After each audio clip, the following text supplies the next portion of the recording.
जय हिंद दोस्तों, मैं महेंद्र शर्मा स्वागत करता हूं मेरे YouTube चैनल में आपका। उम्मीद करता हूं आप खुश और स्वस्थ है। दोस्तों आइए दिखाते हैं आपको एक और लेटेस्ट और पाक मीडिया की मजेदार वीडियो, जिसमें कैसे एक रिटायर हुआ फौजी एक एंकर के साथ अपनी तालिबान के साथ बनने जा रही एक तालमेल नीति के बारे में बता रहा है इमरान खान की। क्योंकि अभी इनकी सारी नीतियां फेल हो चुकी है और कहीं न कहीं ये अभी तालिबान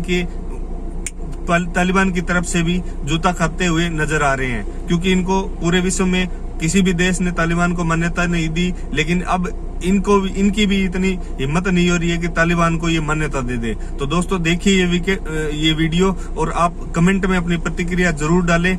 और लास्ट में आपसे रिक्वेस्ट करूँ दोस्तों, अगर आप मेरे चैनल पे नए हैं तो मेरे चैनल को लाइक, शेयर एंड सब्सक्राइब जरूर करें। दोस्तों जय हिंद, वंदे मातरम, भारत माता की जय। दोस्तों पाकिस्तान से मुज़ाकरात हो रहे हैं या नहीं, वज़ीर आज़म और वज़ीर दाखिला के बयानात में तज़ाद क्यों है? चंद रोज़ पहले वज़ीर आज़म पाकिस्तान ने तुर्क टीवी को एक इंटरव्यू में कहा कि हुकूमत कलदम टीटीपी के कुछ ग्रुपों के साथ मुज़ाकरात कर रही है। यही नहीं, उन्होंने ऑफर भी दी कि अगर वो हथियार डाल दें तो उन्हें माफ़ कर दिया जाएगा। वज़ीर आज़म पाकिस्तान ने जैसे ही ये इंकशाफ किया, उसी वक्त से मुल्क में तहरीक तालिबान पाकिस्तान की तरफ से की गई दहशतगर्दी और मुआफ़ी को लेकर एक बहस छिड़ गई है। लेकिन आज वज़ीर दाखिला शेख रशीद ने वज़ीर आज़म के बयान के बरक्स ये बताया कि कोई मुज़ाकरात शुरू ही नहीं हुए। शेख रशीद अहमद ने क्या कहा, ज़रा ये भी देखिए। अभी तो शुरू नहीं हुए। मेरे पास मिनिस्ट्री ऑफ इंटीरियर का तो अभी इसमें कोई रोल नहीं है। अगर तालिबान कोई मुज़ाकरात कर रहे हैं, मेरे नोटिस में नहीं है, और इसके बारे में क्या नतीजा निकलता है अभी कुछ फाइनल नहीं है। अब इनके बयान के बाद सवाल ये पैदा हो गया है कि अगर टीटीपी के साथ मुज़ाकरात शुरू ही नहीं हुए तो वज़ीर आज़म फिर किन मुज़ाकरात की बात कर रहे हैं, किन से मुज़ाकरात कर रहे हैं? और अगर वज़ारत दाखिला मुज़ाकरात का हिस्सा नहीं तो फिर ये मुज़ाकरात कौन और किसके ज़रिए हो रहे हैं?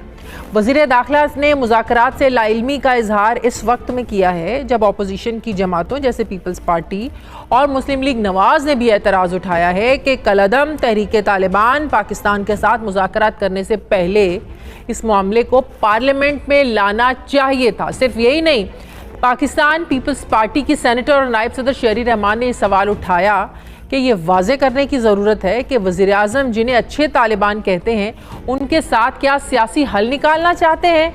क्योंकि दहशतगर्दों से लड़ाई में शहरियों और फ़ौजियों की बड़े पैमाने पर कुर्बानियों से बहुत से सवालात उठते हैं और उठाए भी जा रहे हैं।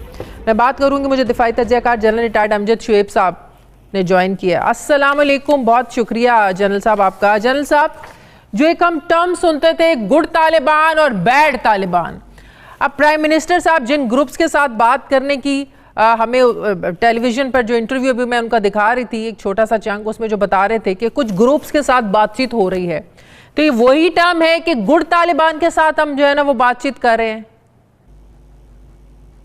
बिस्मिल्लाहिर्रहमानिर्रहीम। देखिए शादिया, जो शेख रशीद साहब ने कहा है और जो प्राइम मिनिस्टर ने कहा है, सच जो है वो इन दोनों के बीच बीच कहीं है। अच्छा, प्रपोजल मेरा ख्याल है कि अफगान तालिबान जिनकी जिम्मेदारी है कि उनकी सरजमीन से कोई किसी के खिलाफ दहशतगर्दी ना करे, हम उनसे यही मुतालबा करते हैं और करेंगे। क्योंकि उन्होंने एक इंटरनेशनल एग्रीमेंट जो साइन किया अमेरिका के साथ, उसमें उन्होंने गारंटी दी है कि उनकी सरजमीन किसी के खिलाफ इस्तेमाल नहीं होगी। उसमें टीटीपी भी शामिल है। उन्होंने चूंकि अपने लोगों को, मेरा ख्याल माफी, मेरा अपना अंदाजा है, मैं अपना एक तजिया दे रहा हूँ कि उन्होंने चूंकि अपने मुल्क में कब्जे के बाद सबको माफी दे दी, तो हो सकता है कि उन्होंने हमारी गवर्नमेंट को तजवीज दी हो कि हम दरमियान में बातचीत कराते हैं और आप अगर ये आपकी शराइत वगैरह मान लें तो आप इनको माफी दे दें। ये हो सकता है कि इतनी बातचीत हुई हो और अभी दरमियान में अफगान तालिबान या हमारे कोई लोग आना जाना कर रहे हो। अगर कुछ शुरू हो भी गया है या हो रहा है, मेरा ख्याल है कि तो इसका मतलब ये है कि वज़ीर दाखिला, वज़ारत दाखिला से बाला बाला सब कुछ हो रहा है, उन्हें कुछ नहीं पता। नहीं, अभी मेरा ख्याल है, अभी मेरा अंदाजा है कि कोई बात इस नहज तक पहुंची नहीं कि ऑफिशियली गवर्नमेंट ऑफ पाकिस्तान या वजारत दाखिला उसमें इन्वॉल्व हो। अभी मेरा ख्याल है कि जो इंटरलोक्यूटर्स हैं, जो दरमियान में गो बिटवीन होते हैं, अफगान तालिबान हो या कोई और हमारे वेल विशर्स वगैरह, तो हो सकता है कि सिर्फ उन्हीं तक अभी मामला हो।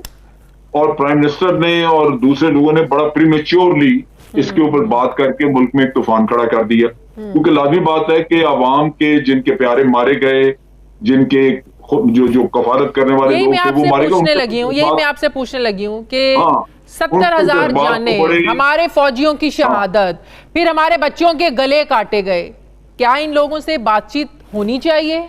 इन लोगों के लिए माफी होनी चाहिए? देखिए, मैं यही कह रहा हूं कि इसकी चीजें अभी वादे नहीं, लेकिन ये अवाम के जज्बात का ख्याल रखना बहुत जरूरी है। लाजमी बात है कि वो लोग पाकिस्तान की हुकूमत से इंसाफ मांगते हैं, वो ये तो नहीं मांगते कि उनके प्यारे जिसने कत्ल किए उनको माफी दे दी जाए। तो हुकूमत पाकिस्तान, जो मैं समझ सकता हूं वो ये है कि ब्लैंकेट माफी नहीं है। जो हिनिस क्राइम या सीरियस केसेस हैं उनका किस्सा बिल्कुल अलग है, लेकिन ये चीजें चूंकि वाज़ेह नहीं थी, प्राइम मिनिस्टर ने तो कुछ भी नहीं बताया, सिर्फ बातचीत की बात करके तो एक तूफान मुल्क में खड़ा कर दिया। हर चैनल के ऊपर ये बहस छिड़ गई, हर आदमी ये बहस लेकिन कर एक रहा है, और चीज अपोजिशन भी ना, कर। हुकूमत पाकिस्तान तो हथियार डालने वालों से बातचीत करना चाहती है, माफ भी कर देगी। क्या किसी ने एपीएस में जो जिन बच्चों के गले काटे गए उन बच्चों के वालिदैन इन्हें माफ करेंगे? क्या उनसे किसी ने पूछा है कि हम बात करें या ना करें? देखिए, उनके वालिदैन परेशान है, दुख में है, सब कुछ है, लेकिन वो असल मसले की तरफ वो बेचारे वो भी नहीं जा रहे। पता नहीं कोई उनको मिसगाइड करता है।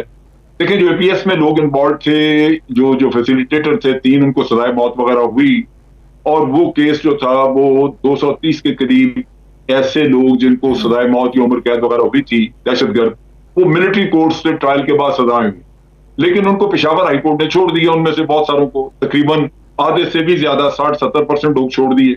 उनमें वो एपीएस वाले भी बरी थे, छोड़े या बरी कर दिया उनको। अगर आप लोगों को सजाएं दें, ये एक आर्गुमेंट है। लोग कहते हैं कि जी हम लड़े मरे सब कुछ ठीक है, जब पकड़ने किसी को तो सजा ही नहीं है तो हम क्या करें? क्या हमारे इदारे आज़ाद हैं? अगर एक छोटा सा सवाल बस मैं इससे पूछ लूं कि एक दहशतगर्द को एक जगह से आप जो है ना वो उसका ट्रायल हो रहा है, सजाएं मिलती है, दूसरी जगह से वो बरी हो जाता है, जहां से बरी हो जाता है, क्या उस वहां पर सवाल नहीं उठना चाहिए? क्या हमारे इदारे आज़ाद हैं? सवाल उठता है, लेकिन एक अदालती प्रोसीजर है। हम तो उसको ये नहीं कर सकते कि किसी को जाके पकड़ने के भी जरूर ये करो। वो छोड़ दिया तो छोड़, उसने जजमेंट जज ने दे दी, खत्म हो गई बात। वहां बेशुमार दहशतगर्द छुटा है। नतीजा ये कि वो जाके वापस फिर उन्हीं के साथ शामिल हो जाते हैं, उन्हीं दहशतगर्दों के टोले में, और मिलिट्री कोर्ट आपने वैसे खत्म कर दिए। तो बात यह है कि ये कोई इतना सादा मसला नहीं है, मसला बड़ा गंभीर है, बड़ा सख्त है। एक तरफ लोगों के जो बेचारे सितम रसीदा हैं, उनके जज्बात हैं। क्या कहीं हम इस नतीजे पर तो नहीं पहुंच गए कि अमेरिका 20 साल जंग लड़ने के बाद अगर आखिर 20 सालों के बाद उन लोगों से मुज़ाकरात के लिए तैयार हुआ तो हमें बात करने में क्या हर्ज है? हम अमेरिका के नक्शे कदम पर चल रहे हैं। नहीं, ऐसा नहीं है। पाकिस्तान आर्मी की तरफ से बड़ा वाज़ेह एक मैसेज है कि जनाब फौज लड़ रही है और बिल्कुल लड़ेगी, लड़के खत्म करना है वो करें। बाकी आपकी जजमेंट है, आप पॉलिटिकल फैसला है। और ये मैं आपको एक और चीज बताऊं जो मैंने पता किया है थोड़ा बहुत, वो ये है कि जब ये बातचीत थोड़ी बहुत होके कुछ वाज़ेह शक्ल सामने आती है कि क्या तालिबान क्या चाहते हैं और हम क्या चाहते हैं, तो फिर ये पार्लियामेंट में ही जाएंगे। मेरा नहीं ख्याल कि कोई इमरान खान या कोई शख्स जो है वो इसका बोझ अकेला अपने कंधों पे ले सकता है, ये हो नहीं सकेगा। ऑपोजिशन तो नहीं मान रही है, ऑपोजिशन तो नहीं चाहती है। हाँ, मानेंगे तो तब भी फैसला पार्लियामेंट का होगा ना, उसके आगे जो भी नतायज होंगे वो फिर एक मुल्क का, देखें ना आप कंसेंसस के साथ एक फैसला करते हैं तो उसका रिग्रेट किसी को नहीं है। आपको याद होगा कि जरदारी साहब के दौर में सलाला पे हमला किया था अमरीकियों ने, और पार्लियामेंट में बात आई, पार्लियामेंट की कमेटी बैठी रजा रबानी साहब के उसमें उनकी चेयरमैनशिप में, और उन्होंने 11 पॉइंट दिए कि जनाब आइंदा अमेरिका के साथ ताल्लुकात इन 11 नुकात की रोशनी में होंगे। उनमें उनकी सप्लाई लाइन बंद कर, सप्लाई लाइन 11 महीने 10-11 महीने बंद रही। उनको कहा माफी मांगेंगे तो फिर आपको हम सप्लाई लाइन खोलेंगे। बिल्कुल बिल्कुल। तो बात यह है कि अगर पार्लियामेंट कोई एक्शन लेगी तो उस पर कोई भी इतराज नहीं कर सकता। लेकिन क्या फिर ऐसे सेंसिटिव मामलात ओपनली इस तरह डिस्कस होने चाहिए? हो सकता है कि पार्लियामेंट में इन कैमरा डिस्कशन हो सकता है कि पार्लियामेंट में इन कैमरा डिस्कशन हो, लेकिन मेरा अपना ख्याल है कि ये थोड़ी सी बात कहीं किसी मैच पे आती है जहां हुकूमत कुछ पेश करने के काबिल है तो फिर ये जाएंगे पार्लियामेंट में। मेरी अपनी असेसमेंट है कि इमरान खान हो या कोई भी, ये अकेला कोई अपने कंधों पर ये बोझ नहीं लेगा।